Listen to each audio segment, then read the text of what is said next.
आता तिथं आमचे 2 आमदार आहे, मी आणि राजकुमार असे 2 आमदार आहे आणि आमचं असं मत आहे का एक मतदारसंघ आम्हाला भेटला पाहिजे, आमची मागणी आहे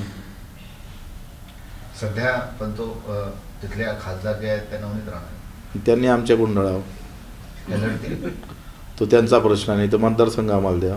तुम्ही ऑफर देताय, मग काय हरकत आहे? त्यांचा पण स्वतंत्र पक्ष आहे.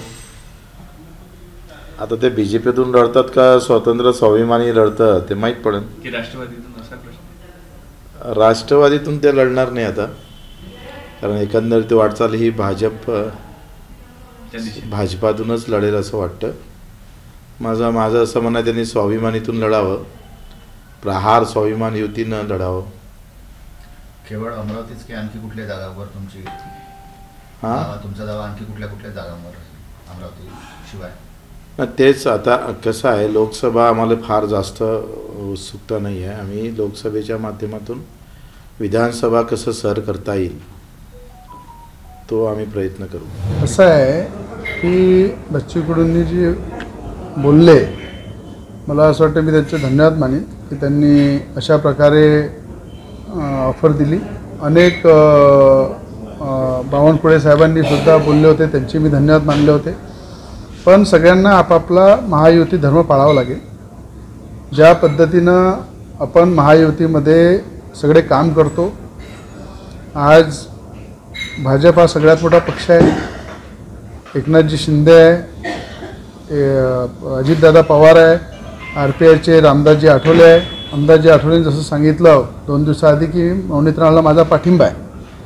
अशा अनेक सगळ्यांना आपापला नैतिक जबाबदारी म्हणून पाठिंबा द्यावे लागेल, नैतिक जबाबदारी महाविकास आघाडीचा घटक बनावा लागेल. कारण खासदार नवनीत राणा युवासेना पक्षाच्या खासदार आहे आणि त्यांनी आम्ही देशाचे पंतप्रधान मोदीजी, देशाचे गृहमंत्री अमित शाह साहेब आणि राज्याचे उपमुख्यमंत्री देवेंद्र फडणवीस साहेब, हे यांना आम्ही नेते मानतो. आणि या आघाडीचं पालन कसं केलं पाहिजे ते वरच्यांना चांगलं ठाऊक आहे. मग योग्य वेळी मोदीजी, अमित शहाजी आणि देवेंद्र फडणवीस साहेब नवनीत राणांबद्दल योग्य निर्णय घेतील आणि पूर्ण ताकदीनं या महाविकास आघाडीचं पालन युवासेना पक्षाच्या वतीने सुद्धा पूर्ण राज्यामध्ये केलं जाईल, जिल्ह्यामध्ये केलं जाईल. जो महाविकास आघाडीचं पालन करल त्याला उद्या विधानसभेमध्ये सुद्धा अचलपूर असो तिथे सुद्धा ताकदीनं युवासेना पक्ष त्यांना सपोर्ट करेल.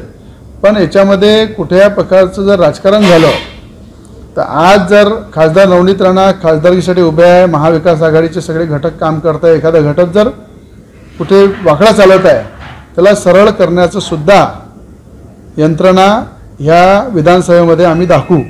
कारण प्रत्येकाला इलेक्शन लढावं लागते, प्रत्येकाला एकामध्ये सहकार्य घ्यावं लागते आणि नक्कीच बच्चू कडू साहेबांनी ज्या सहकार्याची भूमिका पुढे घेतलेली आहे तर मला असं वाटतं ते आघाडीचं पूर्ण पालन करून ते नवनीत राणाला पाठिंबा देतील, त्याच्यामध्ये काही शंका नाही आहे.